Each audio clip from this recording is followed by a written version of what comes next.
ना खाता ना भाई, जो जज साहब कहे वही सही, क्योंकि आज तक उनको कहा क्या गया है, मिलॉर्ड, माई लॉर्ड, माननीय जज साहब।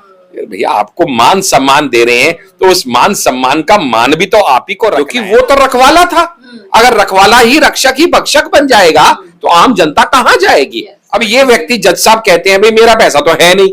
अरे भैया तो कल तुम्हारे कमरे में से कोई एंटी इंडिया एक्टिविटीज हो रही होंगी, कोई बम मिल जाएंगे, कोई और एंटी इंडिया एक्टिविटी में कोई टेररिस्ट के लिंक्स मिल जाएंगे, तुम तब भी कहते हो कि हमारे तो है नहीं। चलो मान लिया तुम्हारे तो है नहीं, अब सीनियरिटी वाइज उसकी रैंकिंग आती है 8th। अगर वो सच्चा है तो जो दिल्ली में 2nd नंबर पे है, कैपिटल ऑफ इंडिया में 2nd नंबर पे है, प्रमोशन के बहुत जल्दी चांसेस हैं चीफ जस्टिस बनने के, सुप्रीम कोर्ट पहुंचने के, वो इलाहाबाद के 8वें रैंक पे आना क्यों मंजूर कर ले? कि अब जो मैं बताने जा रहा हूं ना, वो सुनने के बाद आपके पैरों तले जमीन खिसक जाएगी, क्योंकि हमारे देश का संविधान ऐसा है जिसमें इतने राइट्स जजेस को दिए गए हैं कि किसी हाई कोर्ट और सुप्रीम कोर्ट के जज को उसके पद से हटाना उतना ही मुश्किल है जितना आपके देश के राष्ट्रपति को हटाना।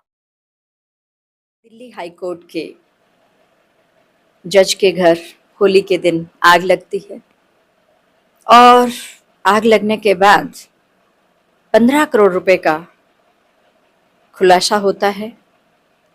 और ये एक ऐसा अचानक से एक ऐसा रात से पर्दा उठता है जिसमें सुप्रीम कोर्ट से संसद तक और सड़क से सोशल मीडिया तक सनसनी फैल जाती है।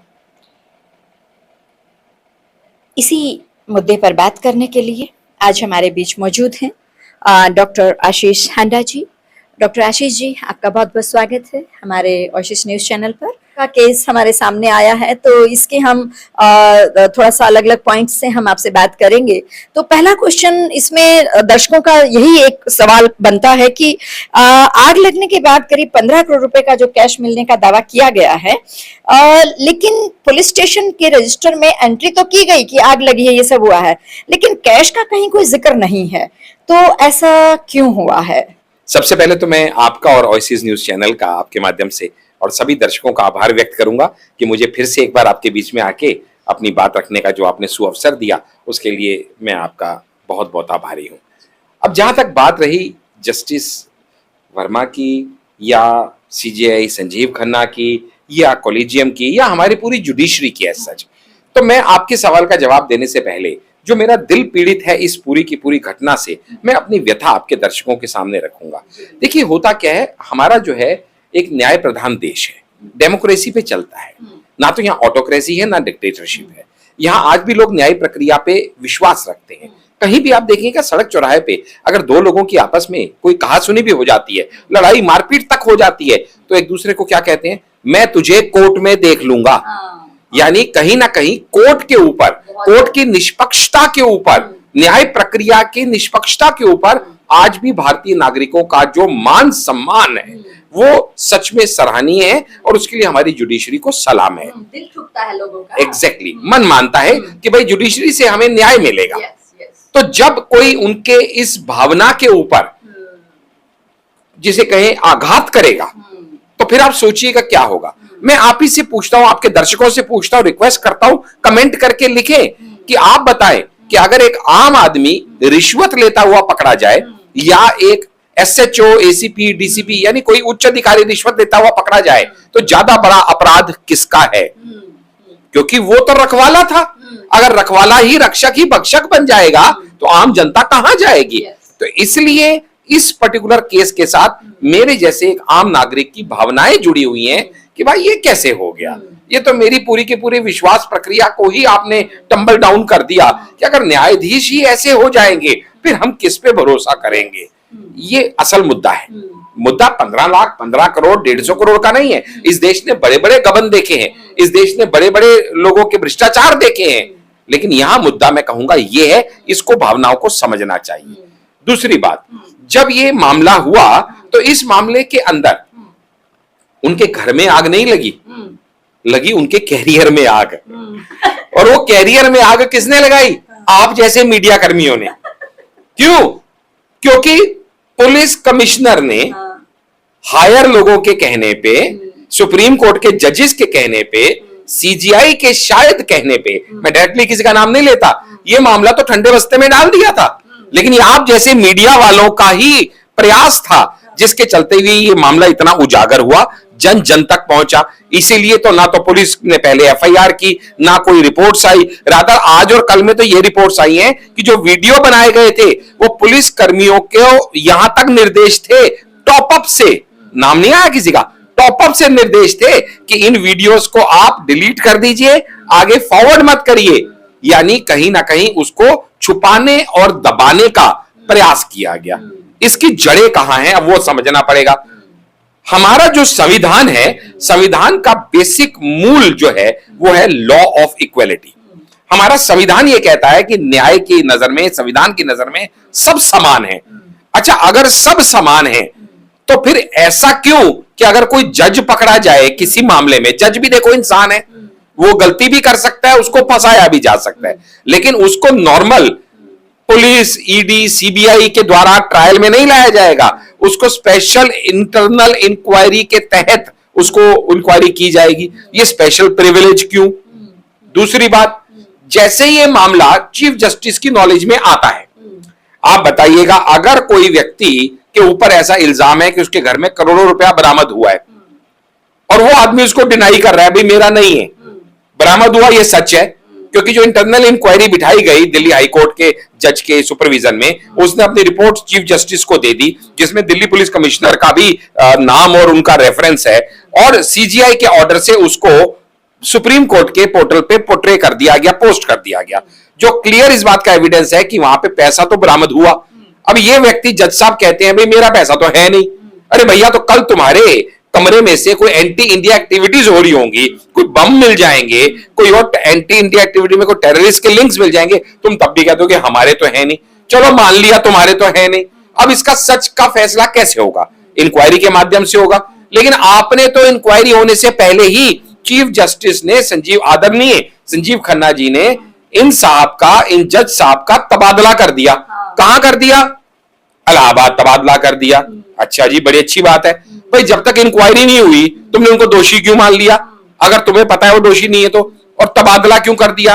अच्छा, तबादला भी किया तो जो आदमी यहां पे सेकंड मोस्ट पावरफुल जज था दिल्ली हाई कोर्ट में, जब उसको इलाहाबाद भेजा गया तो सीनियरिटी वाइज उसकी रैंकिंग आती है 8th।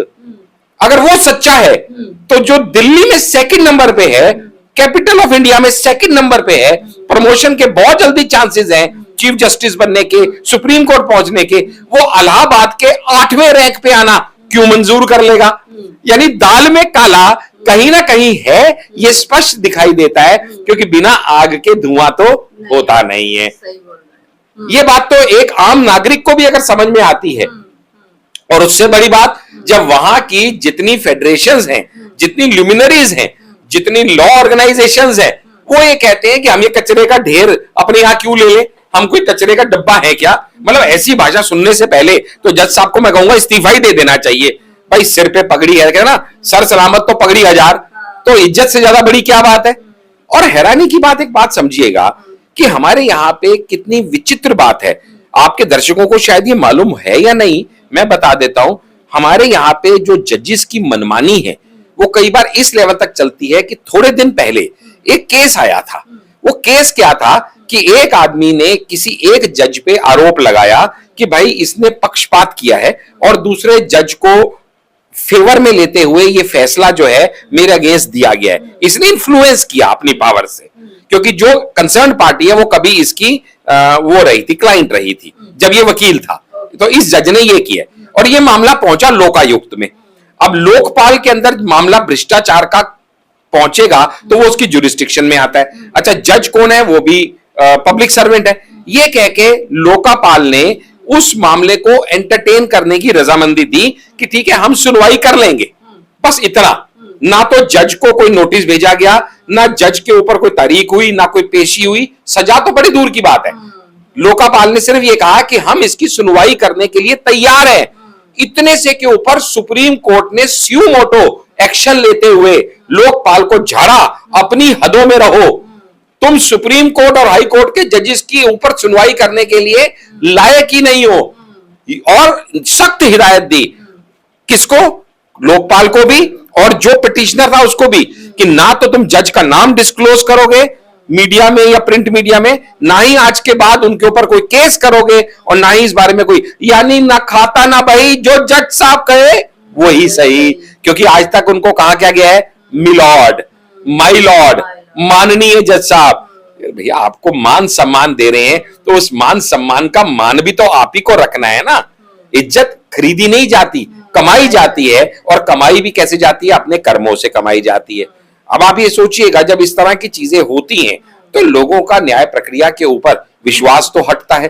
तभी कुछ एसोसिएशंस ने और कॉलेजियम के भी कुछ मेंबर्स ने सुप्रीम कोर्ट के चीफ जस्टिस के इस निर्णय को कि उनका सिर्फ ट्रांसफर कर दिया जाए, ना उनका सस्पेंशन हुआ ना टर्मिनेशन हुआ, इनिशियली कह रहा हूं, बड़ा कंडेम किया। ये तो बाद में आप जैसे चैनल्स ने जब इस मुद्दे को खूब उठाया, थोड़ा बाकी नेशनल मीडिया भी जागा, थोड़ा सब तरफ से प्रेशर बनना शुरू हुआ, तो चीफ जस्टिस ने कहा ठीक है अभी इनकी इंक्वायरी बिठा दीजिए, आप इंक्वायरी में हम इंटरनल इंक्वायरी करेंगे। उस इंटरनल इंक्वायरी के अंदर दो चीफ जस्टिस रहेंगे अलग अलग स्टेट्स के, एक जस्टिस रहेगा, और फिर जो उनकी रिपोर्ट आएगी उसके ऊपर, और तब तक इनका जो है, इनको किसी भी काम करने से रोक दिया जाए। ये बाद में फैसला, अमेंडेड फैसला आया, पहले तो उनका सिर्फ तबादला देके मामला रफा दफा कर दिया गया था। अब आपका सवाल ये होगा कि भाई इन लोगों को इतनी इम्यूनिटी जो मिलती है, या इतना इनका मनोबल इतना ऊंचा क्यों है? तो मैं आपके दर्शकों को यह बता दूं कि अब जो मैं बताने जा रहा हूं ना, वो सुनने के बाद आपके पैरों तले जमीन खिसक जाएगी। क्योंकि हमारे देश का संविधान ऐसा है जिसमें इतने राइट्स जजेस को दिए गए हैं कि किसी हाई कोर्ट और सुप्रीम कोर्ट के जज को उसके पद से हटाना उतना ही मुश्किल है जितना आपके देश के राष्ट्रपति को हटाना। बहुत बड़ी स्टेटमेंट दे रहा हूं मैं। क्यों? उसका प्रोसेस क्या है? पहले तो उसके खिलाफ कंप्लेंट आए, कंप्लेंट आने के बाद वो फैसला चीफ जस्टिस तक जाएगा, नीचे वाला कोई कर नहीं सकता। चीफ जस्टिस भी पहले उससे रिटर्न एक्सप्लेनेशन मांगेगा, वो रिटर्न एक्सप्लेनेशन से अगर वो एग्री करता है तो मामला वहीं खत्म।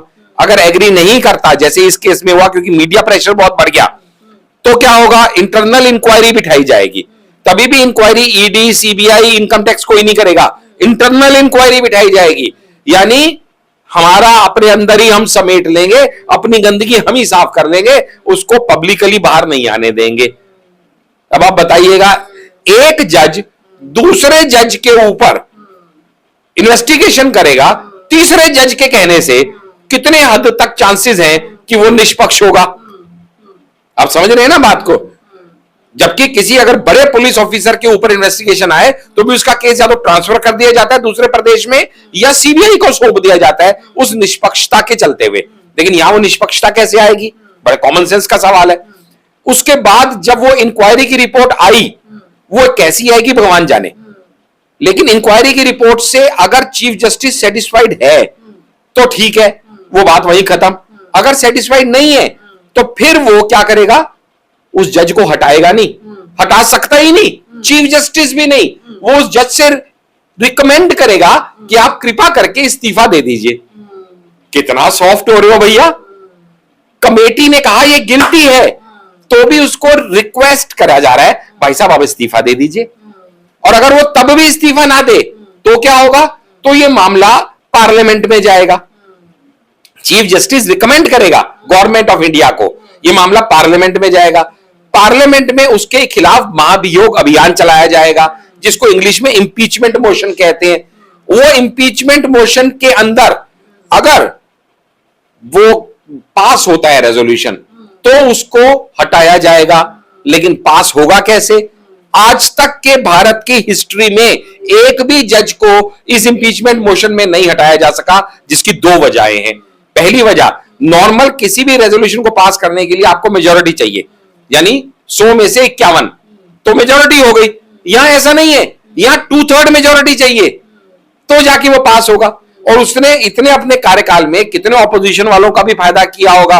ऑपोजिशन वाले अक्सर उसके हक में खड़े हो जाते हैं, उल्टा गवर्नमेंट को ही घेर लेते हैं, तो अक्सर ही इंपीचमेंट मोशन पास नहीं होता। हो भी जाए तो भी फैसला नहीं होगा, तो फैसला फिर प्रेसिडेंट के पास जाएगा, अरे बाबा रे बाबा, ना नो मन तेल होगा ना राधा नाचेगी, ये तो वो वाला हाल है। इसलिए मैं कहता हूं ना, ये इनको मिलॉर्ड ऐसे ही नहीं कहा जाता।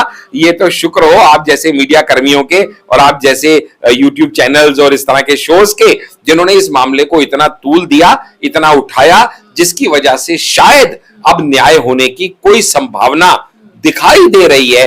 पर वो भी कब होगा नहीं होगा अभी कुछ कहना मुश्किल है। लेकिन मामला अपने आप में बहुत गंभीर है, क्योंकि अगर ये इस तरह के मामले सामने आते हैं तो पूरी की पूरी जुडिशरी कटघरे में खड़ी तो जरूर हो जाती है। बहुत ही यूं ही नहीं कहती मैं हर बार कि आप अपनी बात को, जनता की बात को जनता तक बड़े बेबाकी तरीके से पहुंचाते हैं, जहां पर कहीं कुछ किंतु परंतु है ही नहीं, बिल्कुल क्लैरिटी है हर चीज के लिए। तो दर्शकों, क्लियर हुआ आपको कि ये एक जस्टिस का ये जो मुद्दा मीडिया ने जो आम जनता तक लेके आई है, ये कितना गंभीर है और कितनी बड़ी समस्याएं इस मुद्दे को लेके सरकार के लिए भी खड़ी होने वाली हैं। कमेंट बॉक्स में अपनी राय हमें जरूर दीजिएगा। डॉक्टर साहब, हमारे साथ जुड़ने के लिए बहुत बहुत धन्यवाद। Thank you very much.